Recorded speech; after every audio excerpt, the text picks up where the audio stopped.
Rail যাত্ৰাত ব্যৱহৃত কাপোৰসমূহৰ বিষয়ে আপুনি জানেনে? শীত তাপ নিয়ন্ত্ৰিত ডবাত যাত্ৰীয়ে লাভ কৰা কাপোৰবোৰ পৰিষ্কাৰ নে? এই কাপোৰসমূহ কিদৰে ক'ত ধুই পৰিষ্কাৰ কৰা হয়? ৰেলত যাত্ৰা কৰাৰ সময়ত সঘনাই আপোনাৰ মনলৈ অহা কেইটামান প্ৰশ্ন যে ৰেলৰ ভিতৰত ব্যৱহাৰ হোৱা এই কাপোৰসমূহ ক'ৰ পৰা আহে?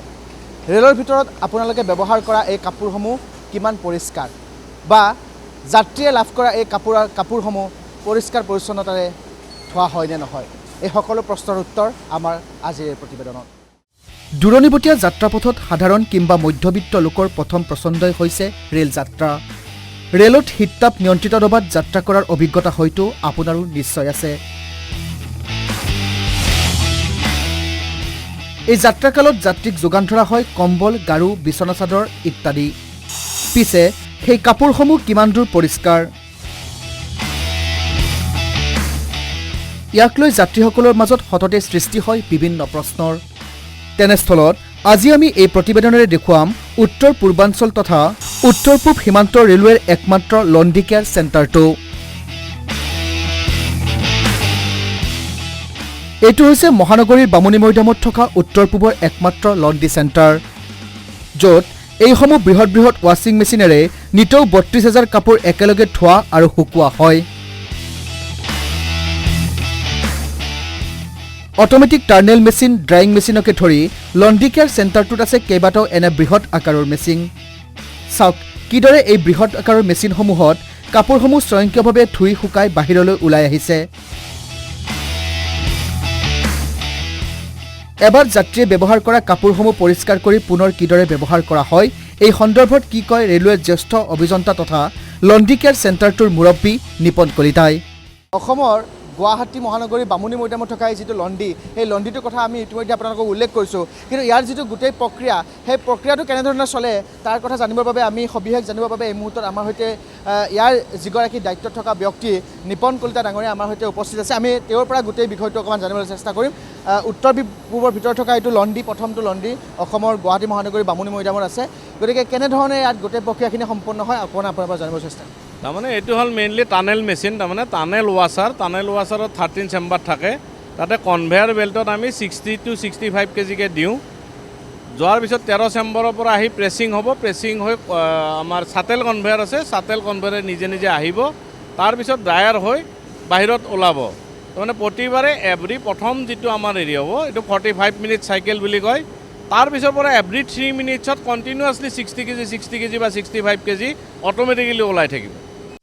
এই লণ্ড্ৰী চেণ্টাৰটোত ব্যৱহৃত মেচিনসমূহ আমদানি কৰা হয় জাৰ্মানীৰ পৰা। 2024 বৰ্ষৰ এপ্ৰিল মাহত শুভাৰম্ভ কৰা হৈছিল উত্তৰ পূবৰ এই একমাত্ৰ লণ্ড্ৰী কেয়াৰ চেণ্টাৰটো। তেতিয়াৰ পৰাই অবিৰতভাৱে সেৱা আগবঢ়াই আহিছে এই চেণ্টাৰটোৱে। ইয়াতে ধোৱা হয় শীততাপ নিয়ন্ত্ৰিত ডবাৰ পৰ্দাসমূহ। 70জনকৈ কৰ্মচাৰীয়ে প্ৰতিদিনে কাম কৰে এই প্ৰতিষ্ঠানটোত। কাপোৰসমূহ ধুই মেলি পৰিষ্কাৰৰ অন্তত সেইসমূহ কিমান পৰিষ্কাৰ হৈছে সেয়াও পৰীক্ষা কৰা হয় মেচিনৰ জৰিয়তে। তাৰ পাছতেই এইসমূহ প্ৰেৰণ কৰা হয় একোখন যাত্ৰীবাহী ৰেললৈ। ইণ্ডিয়াৰ ভিতৰত নৰ্থ ইষ্টৰ ভিতৰত প্ৰথম এনেকুৱা লণ্ড্ৰী আৰু ক'তো নাই। এইটো বুট লণ্ড্ৰী বুলি কয়, বিল্ড অন অপাৰেট ট্ৰেন্সফাৰ। আৰু এই লণ্ড্ৰীটোত আমাৰ কি হয়, আমাৰ এভৰি কামাখ্যা ষ্টেচন, গুৱাহাটী ষ্টেচনৰ পৰা যিখিনি বেডশ্বীট আমাৰ ছইল বেডশ্বীট আছে সেইখিনি আমি লৈ আনি আমি টানেল মেচিনৰ যোগেদি আমি ৱাশ্বিং কৰোঁ। ৱাশ্বিং কৰি আমি আইৰণত দিওঁ, আইৰনিং কৰোঁ। আইৰনিং কৰি ফল্ডিং হৈ আমি এইটো মানে মানে কোচত প্ৰভাইড কৰোঁ, মানে ফুল্লি হাইজেনিকভাৱে। পেচেঞ্জাৰে হওক বা আপোনালোকৰ থ্ৰুদি কৈ আছোঁ, মই আছাম টক্সৰ থ্ৰুদি কৈ আছোঁ যে আমি কি প্ৰচেছত কৰিছোঁ আপোনালোকে দেখা পাইছে। ফুল্লি হাইজেনিক, নোধোৱাকৈ কাপোৰ দিয়া নহয়।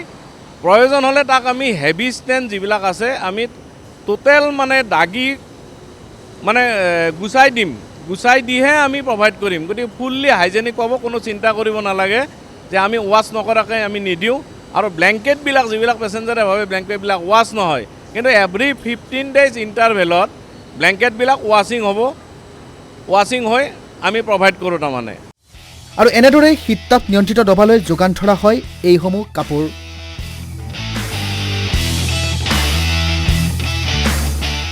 আমাৰ এই প্ৰতিবেদনত ইতিমধ্যে আমি দৰ্শকসকলক দেখুৱাইছোঁ যে ৰেল যাত্ৰীয়ে লাভ কৰা সেই কাপোৰসমূহ কেনেধৰণে পৰিষ্কাৰ পৰিচ্ছন্নতাৰে ধোৱা হয় আৰু সঘনাই ৰেল যাত্ৰাৰ সময়ত আপোনাৰ মনত উদয় হৈ থকা এই প্ৰশ্নসমূহ নিশ্চিতভাৱে আমাৰ এই প্ৰতিবেদন চোৱাৰ পিছত কিছু পৰিমাণে হ'লেও দূৰ হ'ব। কেমেৰাত কিংকৰৰ সৈতে মই মিতুল দাস, আছাম টক্স।